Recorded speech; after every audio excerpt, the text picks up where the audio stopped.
Praise the Lord. இன்றைய ஜீவாப்பம் 1 கொரிந்தியர் 15ஆம் அதிகாரம் 32, 33, 34 வசனங்கள். நான் எபேசுவிலே துஷ்ட மிருகங்களுடனே போராடினேன் என்று மனுஷர் வழக்கமாய் சொல்லுகிறேன். அப்படி போராடினதினாலே எனக்கு பிரயோஜனம் என்ன?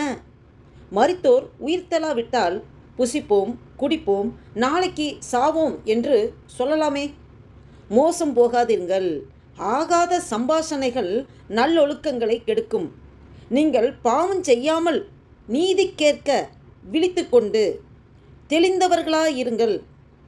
சிலர் தேவனை பற்றி அறிவில்லாதிருக்கிறார்களே.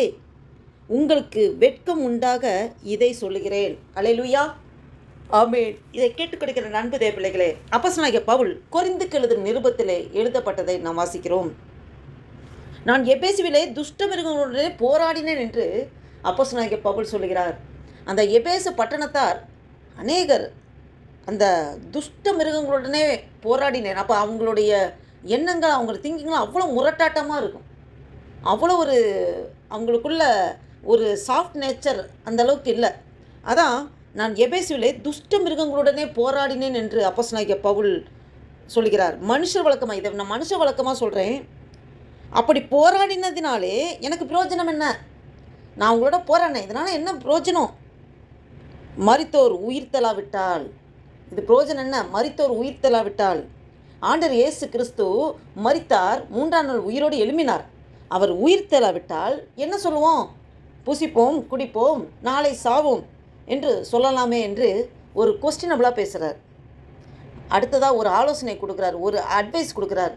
ஒரு மோசம் போகாதிருங்கள், ரொம்ப ஜாக்கிரதையா இருங்க, விழிப்பாருங்க, மோசம் போகாதிருங்க.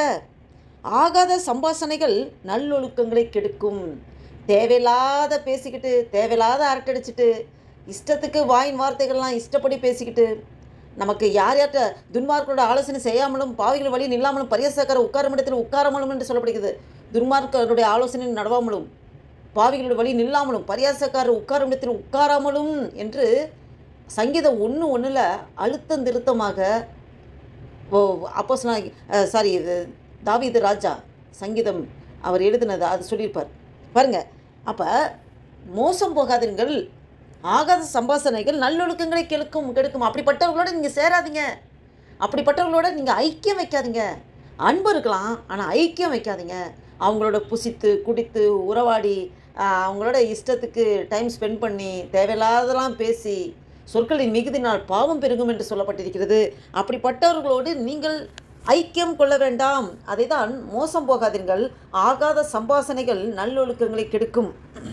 நீங்கள் பாவம் செய்யாமல் நீதி கேட்க விழித்து கொண்டு, நீதி சத்தியம், நாம் சத்தியத்தின்படி நடக்கிறோமா, உண்மையின்படி நடக்கிறோமா, வேத வசனத்தில் சொல்லப்பட்ட வார்த்தையின்படி நாம் நடக்கிறோமான்னு ஜாக்கிரதையாக விழித்து கொண்டு, நம்ம பாவம் செய்யாதபடி நாம் நீதின்படி நடக்க விழித்து கொண்டு தெளிந்தவர்களாக இருங்கள், புத்தி தெரிந்தவர்களாக இருங்கள்.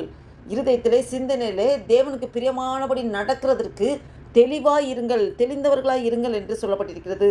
நீங்கள் தேவனை பற்றி சிலர் தேவனை பற்றி அறிவில்லாதிருக்கிறார்களே.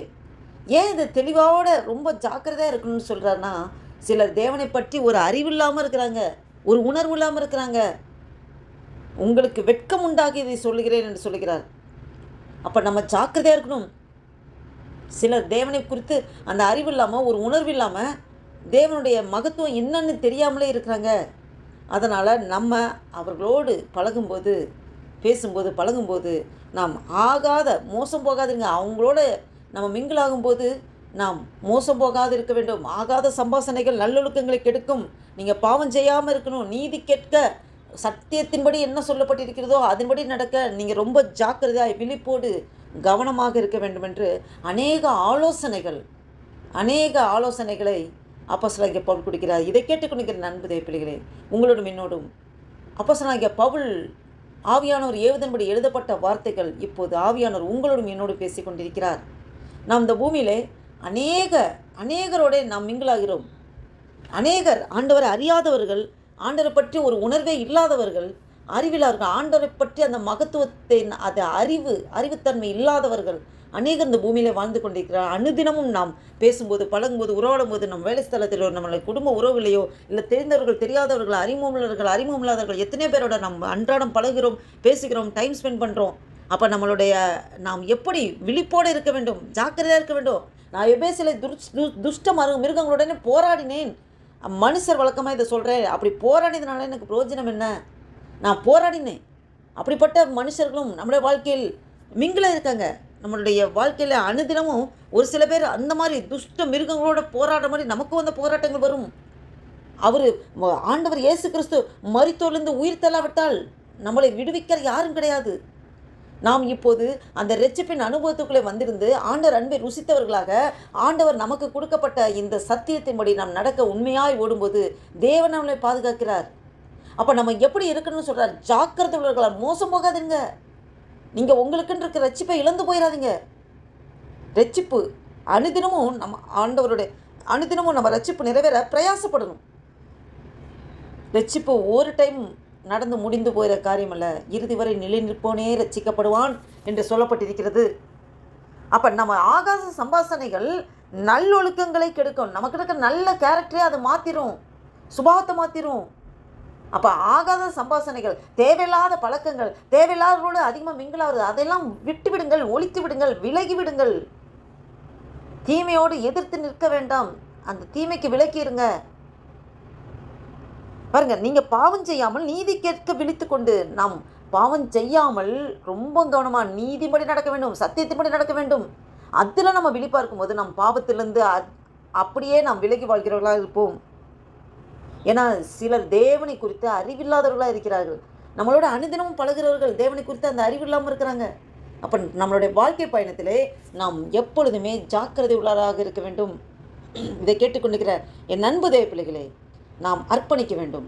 ஆண்டவர் எப்படியெல்லாம் நடக்க சொல்லியிருக்காரோ அதற்கு முழுமையாக 100% நாம் ஒபே பண்ண வேண்டும். நாம் இந்த அர்ப்பணிப்போட ஒரு புதிய நாளைக்குள் ஆண்டவர் நம்மளை நடத்தி கொண்டு வந்திருக்க தேவனுக்கு நன்றி செலுத்தி ஆண்டவர் நோக்கி பார்த்து ஜெபம் செய்வோம். ஹல்லேலூயா. நன்றி தகப்பனே, நன்றியோடு துதிக்கிற ஆண்டவரே. துதிகளின் மத்தியில் வாசம் செய்கிற தேவனே, நன்றியோடு துதிக்கிற ஆண்டவரே. அல்பா உமேகா மாணவரை உண்மை துதிக்கிறோம். ஆதி அந்த மாணவரை உண்மை துதிக்கிறோம். சர்வ சிருஷ்டிகரே, வியாபிகரே உண்மை துதிக்கிறோம் ஆண்டவரே. வாளாக்காமல் தலையாக்குறே உண்மை துதிக்கிறோம். கீழாக்காமல் மேலாக்குறே உண்மை துதிக்கிறோம் ஆண்டவரே. நன்றி தகப்பனே, நன்றி தகப்பனே. ஆண்டவரே அப்பா, ஒரு புதிய நாளைக்கான கிருபை செய்தி ஸ்தோத்திரம். இந்த 2026 வருஷத்தின் அப்பா 4வது மாதமாகிய ஏப்ரல் மாதத்தின் 10ஆம் தேதியை காண கிருபை செய்த தேவனே, உமக்கு கொடான கொடி ஸ்தோத்திரம் ஐயா. நன்றி தகப்பனே. வாசித்த வேத வசனத்தைப்படி ஆண்டவரே அப்பா, நாங்கள் தெளிந்து சிந்தையுள்ளதாக ஆண்டவரே அப்பா ஸ்தோத்திர கத்தாவை ஆண்டவரே, நாங்கள் மோசம் போகாது இருக்க, ஜாக்கிரதை உள்ளதாக இருக்க ஆண்டவரே, எங்களுடைய விசுவாசத்தை, எங்களுடைய ரட்சிப்பை நாங்கள் அனுதினமும் காத்துக்கொள்ள ஆண்டவரே அப்பா ஸ்தோத்திர கத்தாவை நீர் எங்களுக்கு ஆண்டவரே எப்படியெல்லாம் நடக்க வேண்டும், எப்படியெல்லாம் நடக்கக்கூடாது என்று அநேக காரியங்களை வேதத்தின்படி எங்களுக்கு வெளிப்படுத்தியிருக்கிற ஆண்டவரே, அதன்படி நடப்பதற்கு எங்களை முழுவதுமாக ஒப்பு கொடுக்குறோம் ஆண்டவர். இந்த வீடியோவை கேட்டுக்கொண்டுக்க, பார்த்துக்கொண்டுக்க ஒவ்வொருவரையும் அர்ப்பணிப்பின் ஜபத்தை நீர் ஏற்றுக்கொள்வதற்காக நன்றி செலுத்துகிறோம் ஆண்டவரே. அப்பா, நாங்கள் எப்போது விழித்திருந்து ஆண்டவரே அப்பா, தேவையில்லாத ஆண்டவரே உமக்கு பிரியமில்லாத எந்த ஒரு வார்த்தைகளுக்கு நாங்கள் இடம் கொடுக்காதபடி ஆண்டவரே அப்பா, நற்காரியங்கள், நற்செயல்களை ஆண்டவரே நீங்கள் விரும்பிய பாத்திரமாக நாங்கள் நடக்க எங்களை முழுவதுமாக ஒப்பு கொடுக்குறோம் ஐயா, அர்ப்பணிக்கிறோம் ஆண்டவரே. அப்பா, எங்களுடைய அர்ப்பணிப்பை நீங்கள் ஏற்றுக்கொள்வதற்காக நன்றி செலுத்திக்கிறோம். இந்த ஒரு புதிய நாளைக்காக நன்றி செலுத்திக்கிறோம். இந்த புதிய நாளைக்கு கைட்டுச்சுக்கிற எல்லா வேலையிலும் ஏசப்பா உடைய கரம் கூட இருந்து நடத்துகிற கிருபைக்காய் ஸ்தோத்திரம் ஆண்டவரே. அப்பா ஸ்தோத்திரம், எங்களை கொண்டு இது என்ன செய்ய சித்தம் தீர்மானம் வைத்திருக்கிறோம் உங்களுடைய சித்தத்தின்படி நடத்துங்க ஆண்டவரே. அப்பா, நாங்கள் உம்முடைய பிள்ளைகள் ஆண்டவரே, உம்முடைய பிள்ளைகள் ஆண்டவரே. அப்பா ஸ்தோத்திரம், எங்களை ஒவ்வொரு நாளும் சீர்படுத்தி, ஸ்திரப்படுத்தி, பலப்படுத்தி உமக்கு பிரியமான உகந்த பாத்திரமாக எங்களை உருவாக்குற கிருபைக்காய் ஸ்தோத்திரம். எங்களை முற்றிலுமாய் தாழ்த்தி ஒப்பு கொடுக்கிறோம், அர்ப்பணிக்கிறோம். நாம ஒன்றே மகிமைப்படட்டும். ஆசீர்வதிங்க, பலப்படுத்துங்க. இயேசு கிறிஸ்துவின் நாமத்தினாலே ஜெபிக்கிறோம் ஜீவனுள்ள நல்ல பிதாவே. ஆமேன், ஆமேன். அல்லேலூயா. Thank you Jesus.